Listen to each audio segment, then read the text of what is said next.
Alright, hey guys, today I want to talk a little bit about how you can consecrate your kitchen tools and what kind of tools would be best to consecrate.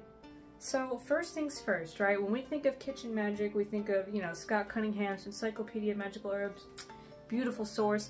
We think of the actual foods that we're using themselves, right? But you can also do plenty of magic with the actual tools you're using to mix all the food too. For example, the spoon that you use to mix every meal, that's kinda like a wand. Sure, it looks like one. And the actual boards or other tools that you're using too, your knives, maybe wine corks, anything that you really like, plates, bowls, anything, they can hold a lot of energy too. They can be kind of safeguards for the energy you put into the food. And this is actually where we get a little bit more ritual with our magic, whereas, with cooking, you're actively casting the spell right there, invoking the ingredients right there. You can take these tools that are, clean and well cared for into a separate setting, actually make a little ritual setup around it, and really bless them with whatever you want. Incense, stones, herbs, you can light candles, you can do anything you want. And so let's talk about that a little bit. So if, for instance, you wanted to bless a spoon with something that brings you prosperity and protection, you might want to kind of put it there in the middle of a ritual setup with some candles, some stones like obsidian, plants like basil or bay leaves, and bring all of that together. Maybe burn a bay leaf over it. Ask your deities or spirits to lend their assistance. In the case of a Christian witch, you might ask God directly to bless that item and put some holy water to it. But really, the ritual behind consecrating those tools is entirely up to you, and it's very personal. So I can't tell you exactly what to do, but I can tell you that if I had to do it, I probably would just kind of set it down on my table in the middle of a bunch of gemstones that represent what I'm looking for, and then I would burn kind of a little incense mix of certain herbs to, invoke those feelings as well. I would pray over it, I would anoint it with holy oil or with holy water, and I would ask God, to bless it with the true power that only God has. I can bless as well, of course, but God's blessings directly are just gonna be more powerful. There's no ifs, ands, or buts about that. But what kind of things are we blessing? Well, for me, I actually have quite a few items that are pretty good for magical practice. For instance, my favorite wooden spoon actually has something written on the back. It says, "Skuham zu bizni," and that means I cook with love. Not only is it in the language of, my ancestry, it's in Slovenian, but it also has a really good mantra, and it's a reminder, right? I cook with love. So, you don't want to cook when you're angry, you don't want to cook when you're upset, you don't want to cook when you're sad. It's more you're cooking with love, you're putting love in the food. And, by blessing something like that with those ideas, you can remind yourself to continue doing that even on days that you're not really feeling your best. Because even if we're not actively doing magic, the last thing you want to do is put mean, nasty feelings in the food.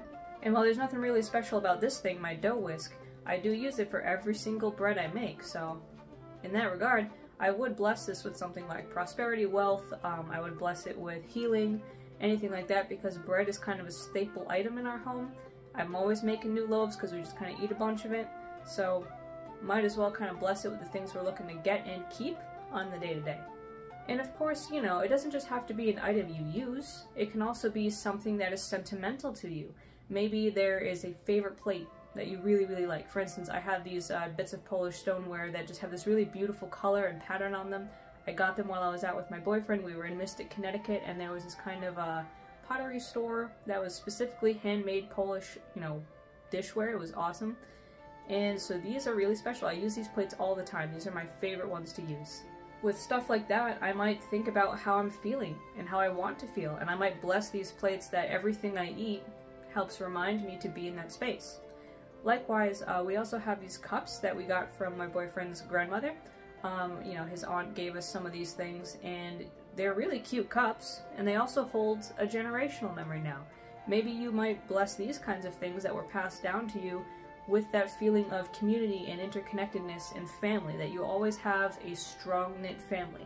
And we absolutely cannot skip over how many interesting things there are that actually really, hold magical power just by virtue of their being. Some of those things are actually this here rose quartz wine stopper. I got this when I was in Slovenia. I saw it, I had to get it because of course I'm gonna put a rose quartz wine stopper in a bottle of red wine for, you know, love, self-care, date nights, and all those kinds of things. And I also got, for Christmas recently, this walnut board. This walnut board is super cool, and I know we've talked a lot already about walnut. We've talked about it with petitsa, with orechowe kiflskie. We've talked about how, especially in my culture, walnuts and things made from them were often used in weddings, you know, other special events, holidays, to signify that abundance and wealth and joy.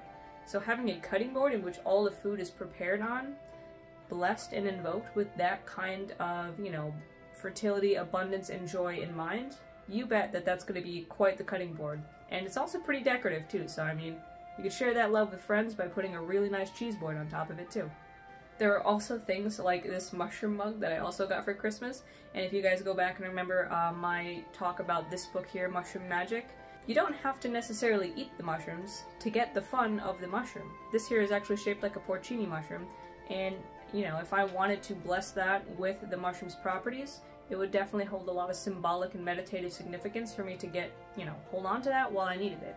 The thing with magic is that representations are often just as good as the real thing. I mean, you're not trying to drag a whole, real, living fox into your house if you're trying to call on the qualities of a fox. Chances are a little figurine's gonna do you just fine. And I mean, as much as kitchen witchery is really fun and helpful, we can't eat 24/7 if we have like a spell thing going on, you know what I mean? As much as we might like to, sometimes you can't eat. But sometimes you can have a cute little mushroom mug. So, I mean, think about that. But all of this is to say that when you're doing kitchen magic, it's kitchen magic. It's not just in the pot magic. It's the whole kitchen and everything in it. Your space, your tools, your ingredients. All of it comes together to create that magic that makes your spells so strong and so ready to share with all of your loved ones. So I hope this helps you kind of think about how you might view your tools, how you might consecrate them, and I wish you guys a great rest of the week. See ya! By the way, if you want to see these videos 2 weeks earlier, consider subscribing to my Patreon, where you not only get all these videos, but also recipe cards, specific deity profiles, and lots of other interesting things to look at. Video tiers start at $10 a month, so definitely consider checking it out.